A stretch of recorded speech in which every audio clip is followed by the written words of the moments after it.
This entitled mother is so crazy she tries to steal from an ambulance. But the craziness doesn't stop there. When she doesn't get her way, she refuses to let them leave to do their job.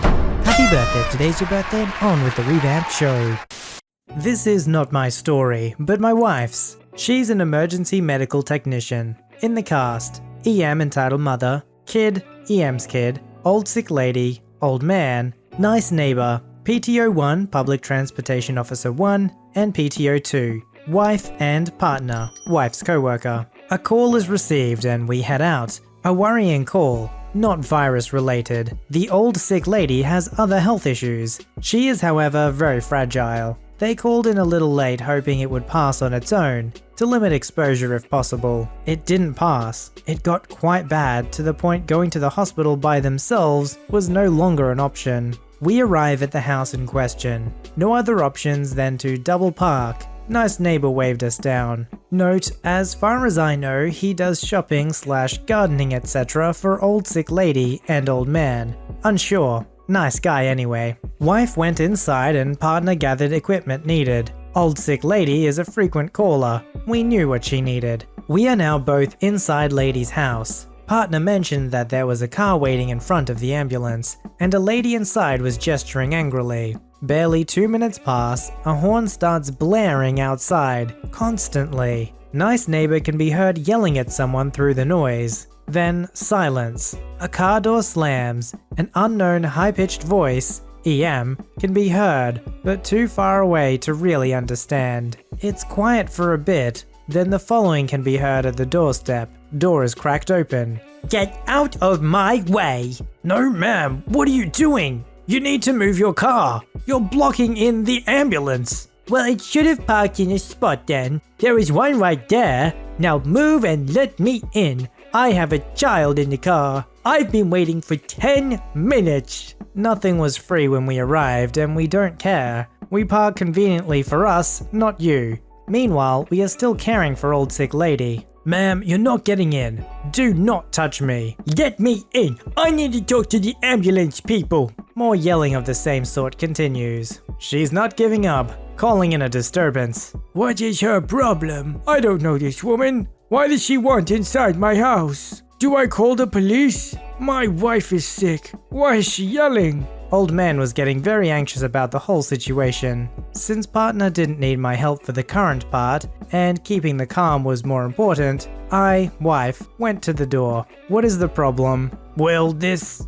"Excuse me, you're blocking the entire road. You should move your car." "We're on call. Please back up and drive around the other side of the square." Wife tries to head back inside. I'm not the one blocking the road. I have a 6-year-old with me. He is frightened and just wants to go home." Kid, who looks to be over 10 years old at least, trying to sink through the ground standing next to the car. "Then turn your car around and go home. We're not moving our ambulance for you. This person needs help and you need to leave before we call the police." "Wow, okay, don't have to be freaking rude about it. We're all in this crisis together, you know. Oh, by the way, are those masks for the virus? Those look like they work well." Partner from inside. "Wife?" Wife runs inside. EM calling after her. "I'm not that good at backing up. Could you help me? Hello?" Nice neighbor later stated he helped her back out before heading back inside to check on his kids. Old sick lady wasn't doing too well. The call was made to take her in as soon as we could safely move her. Wife runs out and gets the stretcher. EM was backed into an empty spot at this point. Meanwhile, a bus had been standing there, parked off to the side for a few minutes. It couldn't detour like the cars did. The driver was just patiently messing about on his phone. Wife heads back inside, working on old sick lady. A few minutes later, we just got her on the stretcher as we hear the following. "EM, what are you doing? Get out of that ambulance." "I'm just grabbing something for my son. They said it was okay." "Get out now." "Ma, I don't even want a mask. Let's go home, please." We walk outside and sure enough, EM was standing in the ambulance, making a mess of everything, touching equipment, etc. without gloves, obviously searching for things. Info: the PTO, public transportation officers, were nearby and had come to check out the situation of the blocked bus route. PTO 2 to partner: "Sir, did you give permission to this woman to enter, take stuff from the ambulance?" "Heck no! She's just been making a whole scene and has now contaminated our ambulance." Partner, meanwhile, had already called for a second ambulance as soon as we walked out and saw EM. That luckily arrived fast as lightning. They ended up having to take old sick lady in. She left 4 or 5 minutes later than if they weren't being delayed, but being stable, it seemed less risky to transfer her to their ambulance than to wait out EM and use a dirty one. PTO 1 and 2 were still trying to get her to come out. They're not allowed to touch people, but looked about ready to drag her out by the ears.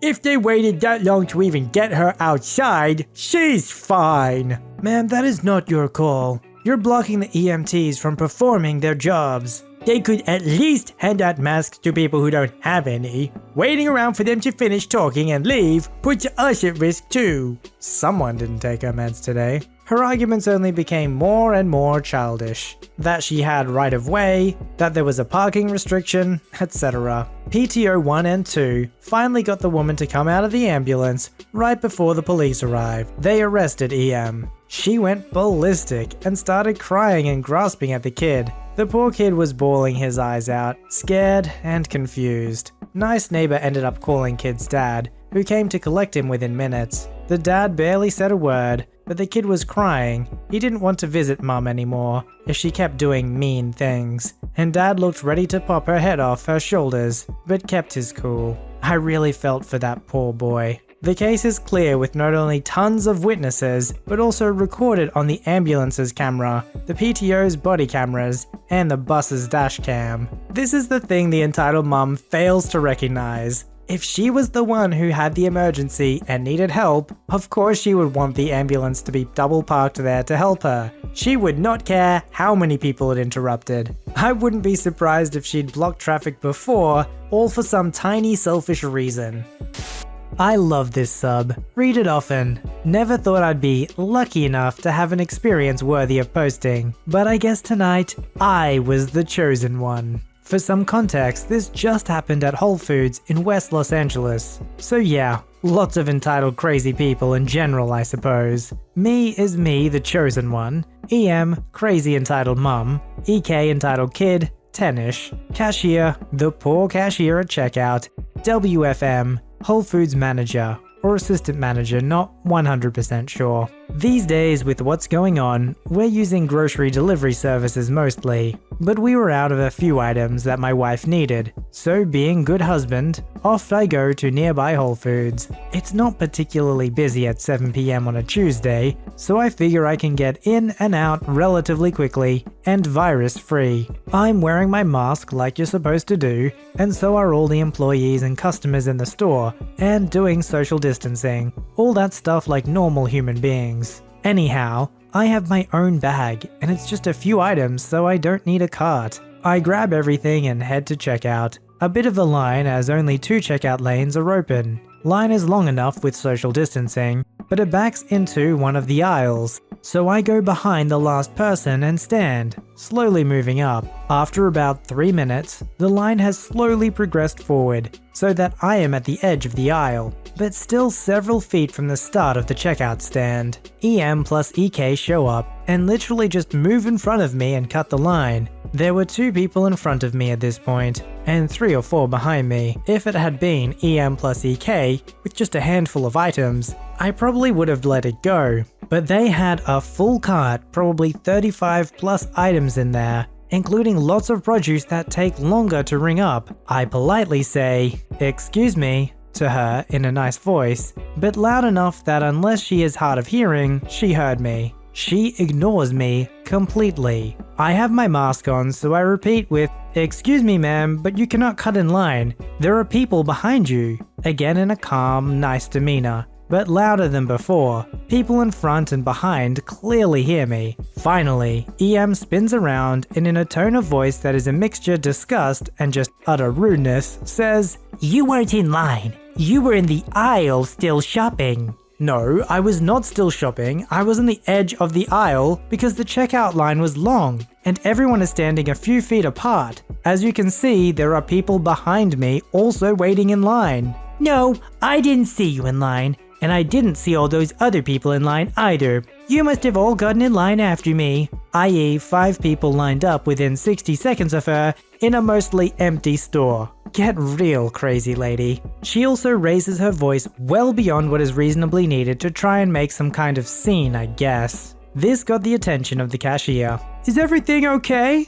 I am moving along as fast as I can. I apologize, only 2 checkout lanes are open. We are short-staffed due to what is going on. Well, EM unfortunately cut into line. EM cuts me off and literally loses her mind. He's freaking lying. Besides, I'm here with my young EK. He's tired and hungry. We need to go first. It's just common decency to let women and children get priority. These are literally her words. EM then begins a rant about goodness knows what else. I lose track because at this point, EK, who had been preoccupied on his phone, suddenly comes up to me and knocks my bag of groceries out of my hands. I wasn't holding them very tightly and just wasn't expecting this, so caught totally off guard by this little twerp 10-year-old. I was fuming, but it's a 10-year-old EK, so what am I gonna do? Not much, other than blurt out, "What the frick is wrong with you?" EK is stunned, very satisfying to me.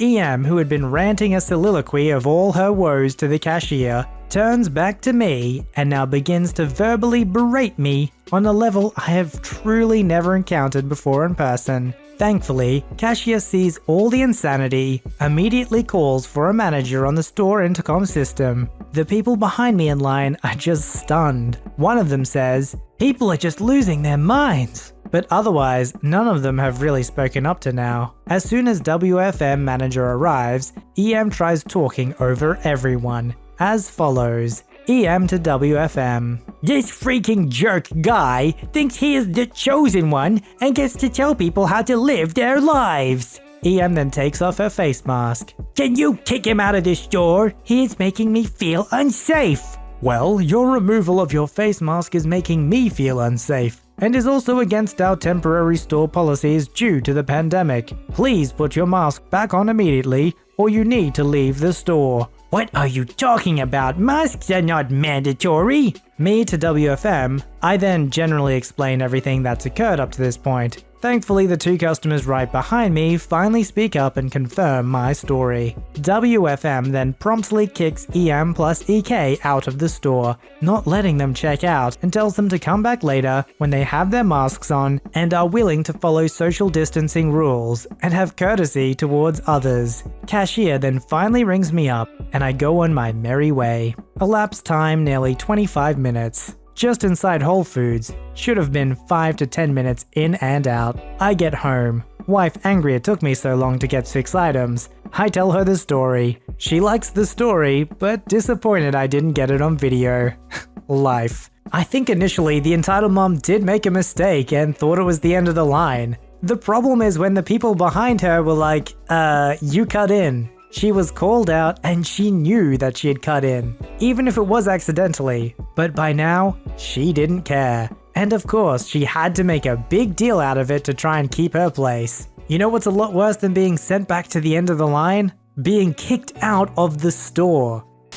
This happened today, so I thought I'd share it. I'm female and home from college. The stay-at-order home in my town is slowly being lifted, so some businesses are finally opening again. My parents require me to have a summer job. I'm blessed enough that I get to keep all the money I earn. My parents just like me to work to gain experience. This will be relevant later. But I'm not a skinny girl. I wouldn't consider myself large either. I'm 5'6" and weigh about 140 to 145 pounds right now, and carry most of it in my hips and thighs. The freshman 15 did hit me hard though, as I used to be about 120-ish. So today, after finishing my last online final, my dad called me. He told me that one of his friends who runs a heating/AC company texted him that they were looking for girls to work in the office, answering phones and stuff. I got excited because that's exactly what I wanted. So I put on a dress, printed a copy of my resume, and drove down.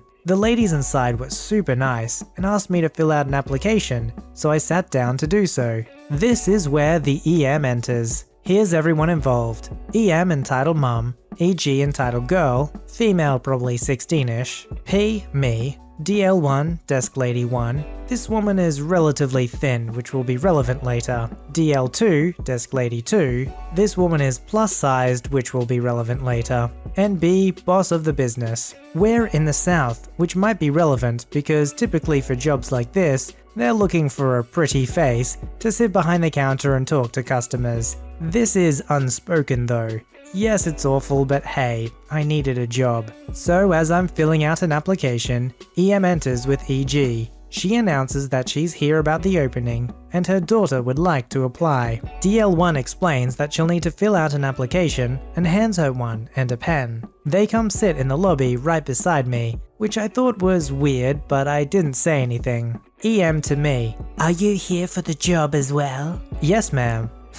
You know that little cocky sound people make? I ignored her and went up to ask DL1 a question about the application. It was about how professional one of my references for babysitting was. When I returned and sat back down, EM walked up to the desk. Does my daughter even really need to fill this out? It's protocol. Boss will look at all applications and decide who to call for an interview. Is he here? I'm sure he could see my daughter. He'd know who he'd wanted to call.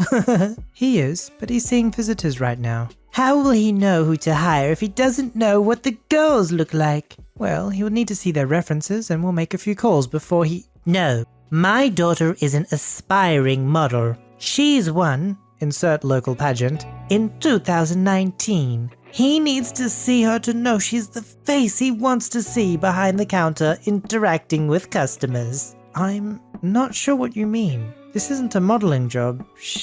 Looks don't really matter. Oh, I know, but they do. And let's face it, boss isn't going to want... At this point, she leans in closer to DL. A chubby girl up there, is he? This whole time, EG is smirking at me and glances as she fills out her application. This caught the attention of DL2 as well as me, and we both looked up at this point. Ma'am, I'm not sure I know what you mean. Oh, no disrespect. I just know boss personally, and I know he'd prefer a pretty face around the office. Maybe I'm a little biased, but I think there's no question between my daughter and, well, this young lady, for example. No offense, honey. I'm just trying to save you some time. At this point, I'm in tears. I don't know if it was rage or the sting of her insult, but either way, I was not going to let her see me cry. So I quickly got up and handed my application to DL1 before trying to leave.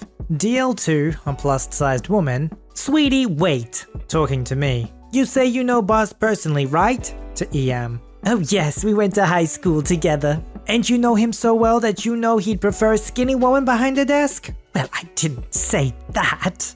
She did. But I'd assume so. Great, well, I'm his wife, and I've worked behind this desk for almost 15 years now. And as you can see, I could probably drop a few. And I take personal offense to what you're saying about my husband and this young lady. So I'd like you to wait in the car while your daughter fills out her application. EM and EG both stormed out at that point. EG took her application, so I don't know if she'll apply or not, but both women behind the counter told me that EM was a B, and they'd vouch for me with the boss. So I'm hopeful that I got the job. See, now that's the best strategy when you're applying for a job. Just make sure everyone else is an entitled person, and then they have to make some sort of public display. Because no one wants to hire an entitled mom or an entitled kid.